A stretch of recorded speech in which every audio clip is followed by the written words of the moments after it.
To understand why human suffering exists, we must examine the human condition through the interplay of spiritual truths, historical realities, and modern economic systems. From the very beginning, the Bible explains that suffering entered the world through humanity's decision to turn away from God's perfect will. This act of disobedience, when Adam and Eve ate from the tree of the knowledge of good and evil, introduced sin into creation. Sin fractured humanity's relationship with God, the source of all life, joy, and peace, bringing with it physical pain, moral corruption, and death. To Adam he said, "Because you listened to your wife and ate fruit from the tree about which I commanded you, you must not eat from it. Cursed is the ground because of you. Through painful toil, you will eat food from it all the days of your life." Genesis 3:17. The consequences of this choice echo through history.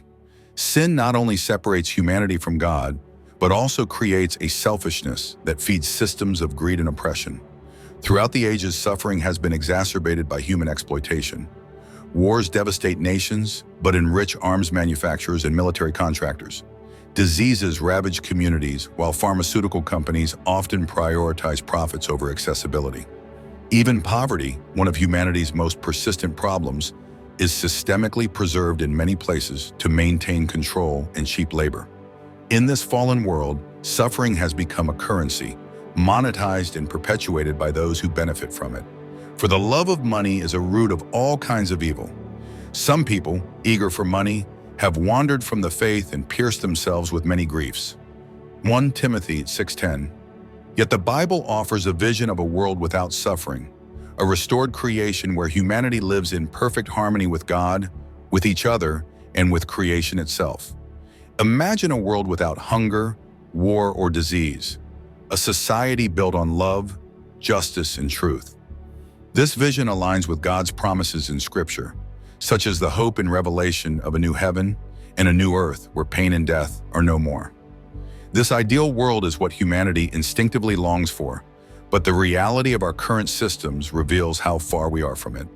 Instead of striving toward peace and unity, many human systems thrive on division, exploitation, and greed, keeping humanity trapped in cycles of suffering. He will wipe every tear from their eyes. There will be no more death or mourning or crying or pain, for the old order of things has passed away. Revelation 21:4. One must also grapple with the darker side of human nature, why some individuals seem to take pleasure in causing pain. The Bible teaches that sin distorts the human heart, turning it toward pride, envy, and cruelty. In Proverbs, it is written that the wicked cannot sleep unless they have caused someone else to stumble, a testament to how deeply sin can corrupt the soul. For some, inflicting suffering is a way to exert power or fulfill selfish desires. But it is important to understand that much of the suffering in the world is not caused by individuals acting alone, it is systemic. Modern economies rely on exploitation, whether through underpaid labor, oppressive regimes, or environmental degradation. These systems are often hidden in plain sight, operating behind the facade of progress and development. The path of the righteous is like the morning sun, shining ever brighter till the full light of day. But the way of the wicked is like deep darkness. They do not know what makes them stumble. Proverbs 4:18, 19. Even God himself chose to experience suffering. In Genesis, there is a poignant moment where God expresses regret over humanity's sinfulness. Yet in his infinite wisdom and love, God did not abandon his creation. Instead, he entered into human suffering through Jesus Christ. Christ's life, death, and resurrection are the ultimate demonstration of God's love for humanity.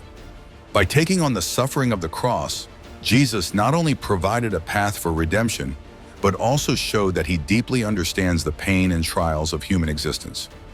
This sacrificial love mirrors the kind of love seen in the strongest human bonds, between spouses, parents, and children, and even close friends. Surely he took up our pain and bore our suffering, yet we considered him punished by God, stricken by him, and afflicted. But he was pierced for our transgressions, he was crushed for our iniquities. The punishment that brought us peace was on him, and by his wounds we are healed. Isaiah 53:4, 5. Ultimately, suffering stems from sin, which disconnects humanity from God and fosters selfishness, greed, and spiritual decay. Sin is a destructive force that not only separates us from the divine, but also sows discord among people, leading to wars, corruption, and despair. Yet those who perpetuate suffering, claiming they can do whatever they please, often find themselves trapped by their own choices, losing the very freedom they sought. Their pursuit of power and wealth leaves them enslaved to the systems they thought they controlled. What good is it for someone to gain the whole world, yet forfeit their soul? Mark 8:36. The Bible paints a vivid picture of those driven by insatiable greed, who, despite their conquests, find no rest or satisfaction. In Habakkuk it says, "Because you have plundered many nations, the peoples who are left will plunder you. For you have shed human blood. You have destroyed lands and cities and everyone in them." Habakkuk 2:8. This speaks to the endless cycle of destruction and exploitation caused by greed. Such individuals, though they conquer the world, remain restless, consumed by their own emptiness. The wicked are described as unable to find peace. Indeed, wine betrays him. He is arrogant and never at rest. Because he is as greedy as the grave and like death is never satisfied, he gathers to himself all the nations and takes captive all the peoples. Habakkuk 2:5. This unrelenting hunger for more is not just a flaw in character, but a symptom of spiritual separation from God. Ultimately, those consumed by greed are left unpardonable, unable to comprehend truth or the light of God's will. Their hearts become hardened, their vision clouded by self-interest, and their understanding of divine purpose extinguished. Their greed chains them to a spiritual blindness, cutting them off from the grace that could have saved them.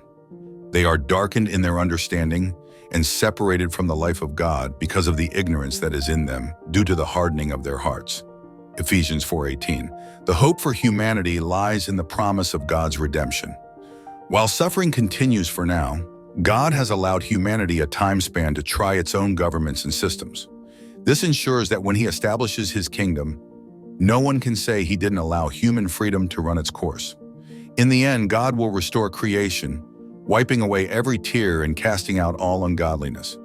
This is the world we long for, a world of joy, peace, and eternal communion with the Creator. He will wipe every tear from their eyes. There will be no more death or mourning or crying or pain, for the old order of things has passed away. Revelation 21:4. Remember to love those who despitefully use you, even though you undergo suffering at their hands, for the Lord sees this and will bless you. No one can truly withstand God, and eventually they will have to repay the debts they've committed against God and their soul, for they went against the Creator's will and used His creation for evil.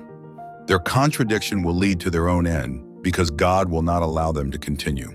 In the end, God will remove them and destroy both body and soul because they didn't see the enemy from within, the devil manipulating their hearts. We must see the real enemy from within and know how to respond.